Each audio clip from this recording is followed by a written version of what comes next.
Dans l'épisode précédent, nous avons brièvement examiné quelques points importants du paysage actuel de l'intelligence artificielle. Mais quand tout cela a-t-il commencé ? Dans les années 40 et au début des années 60, des machines complexes étaient déjà utilisées. Par exemple, le dispositif Bombe a été utilisé pour décrypter les messages allemands de la machine Enigma pendant la Seconde Guerre mondiale. La machine Unimate a été le premier robot industriel à travailler sur une chaîne de montage de General Motors. C'est le lointain ancêtre des machines utilisées aujourd'hui dans l'industrie. En 1950, le mathématicien et cryptographe Alan Turing a proposé un test pour évaluer l'intelligence des machines.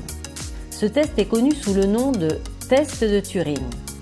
Une machine capable de faire en sorte qu'une personne ne sache pas si elle parle à une machine ou à une personne aurait passé ce test, a déclaré Alan Turing. Mais ce n'est qu'en 1956 que l'informaticien John McCarthy a inventé le terme intelligence artificielle et organisé la conférence de Dartmouth, qui est considérée comme le début du domaine de l'intelligence artificielle.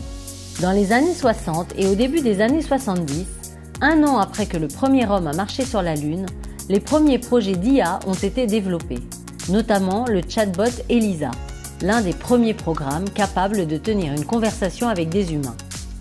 Un autre projet intéressant était le robot Shaky, l'un des premiers robots mobiles contrôlés par ordinateur. C'est au cours de ces années que Rosenblatt a inventé le perceptron, le neurone de base utilisé dans les modèles modernes d'intelligence artificielle. Il permet de distinguer deux classes. Il est également capable de s'adapter au cours de l'apprentissage. Comprendre son fonctionnement est un point clé pour le développement de nouvelles techniques d'intelligence artificielle. Un perceptron possède plusieurs entrées et une seule sortie. Les valeurs d'entrée sont modifiées par des poids qui sont attribués de manière aléatoire puis ajustés automatiquement. Ces valeurs modifiées sont additionnées et comparées à une valeur seuil prédéfinie, ce qui donne une sortie de 1 ou 0. Pour comprendre le fonctionnement du perceptron, nous pouvons utiliser la porte logique TU, qui est un composant essentiel des systèmes électroniques modernes. Cette porte renvoie une valeur de 0 lorsque l'une des entrées est différente de 1. Si les deux entrées ont une valeur de 1, la porte renvoie la même valeur. Pour former notre perceptron, nous commencerons par attribuer des poids au hasard, par exemple 0,9. Dans les entrées, nous avons deux zéros qui, une fois multipliés par les valeurs des poids, restent nuls. Ils sont ensuite additionnés en conservant la même valeur. Ce résultat entre dans la fonction de discrimination où l'on détermine s'il est supérieur ou inférieur à 0,5. Puisqu'il est plus petit, la sortie correcte est obtenue avec la valeur 0. À présent, les valeurs d'entrée ne sont pas égales. Cette fois, en multipliant la valeur 1 par le poids, nous obtenons 0,9. Et lorsque les valeurs sont additionnées, le résultat est supérieur à 0,5, de sorte que le résultat final est 1, ce qui donne une valeur incorrecte. Lorsque le résultat est incorrect, le perceptron modifie les valeurs des poids. L'erreur commise est la valeur réelle moins la valeur prédite, dans ce cas 0 moins 1, ce qui donne une valeur de moins 1. Le poids est ajusté en tenant compte d'un paramètre appelé taux d'apprentissage, qui nous permet d'ajuster la vitesse à laquelle l'algorithme travaille. Pour cet exemple, nous avons fixé le taux d'apprentissage à 0,5. Par conséquent, la valeur du poids ajusté sera la valeur précédente plus le produit du taux d'apprentissage et de l'erreur.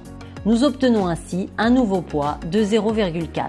Une fois les poids ajustés, si nous répétons les calculs, nous pouvons constater que cette fois-ci, les résultats attendus sont obtenus. Il n'a été nécessaire de mettre à jour les poids qu'une seule fois, mais avec des valeurs initiales différentes du taux d'apprentissage ou des poids, ce processus aurait pu prendre beaucoup plus de temps. Grâce au perceptron, nous disposons aujourd'hui de modèles très complexes, capables de détecter des maladies ou de réaliser des dessins impressionnants en quelques secondes. Un ensemble de plusieurs neurones forme une couche neuronale et pour obtenir des modèles plus complexes, on utilise plus d'une couche. Vers 1960, on a vu apparaître les premiers réseaux multicouches ce qui a conduit à l'invention de nouvelles méthodes pour ajuster les poids des connexions entre tous les neurones d'un réseau neuronal. En 1970, la technique de rétropropagation, qui augmente la précision en propageant les erreurs à l'envers dans le réseau, a commencé à être discutée. Elle est utilisée pour former des réseaux neuronaux profonds à des tâches complexes telles que la reconnaissance d'images et de la parole. Cependant, ce ne sont pas les seules techniques apparues au cours de cette décennie. L'algorithme K-Nearest Neighbor a également été inventé au cours de cette décennie. Il s'agit d'une méthode qui nous permet de classer ou de faire des prédictions sur le regroupement d'un point de données individuel. Il est utilisé dans la classification des images, l'analyse des réseaux sociaux, la détection des fraudes à la carte de crédit, entre autres. Malgré sa simplicité, c'est un outil très utile et largement utilisé dans le domaine de l'apprentissage automatique.